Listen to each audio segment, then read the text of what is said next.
Good morning, Mr. Dash. After NDT class is over today and you have completed your exam also today. Please share your feedback. Sir, my experience regarding theoretical classes and practical classes are awesome.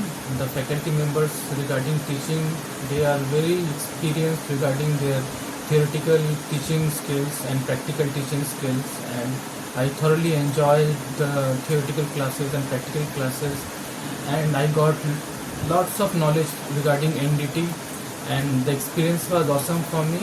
And today I have given the examination, and entire experience was awesome, and this institute is totally excellent, and so I am looking forward to whatever I will do in my industrial field.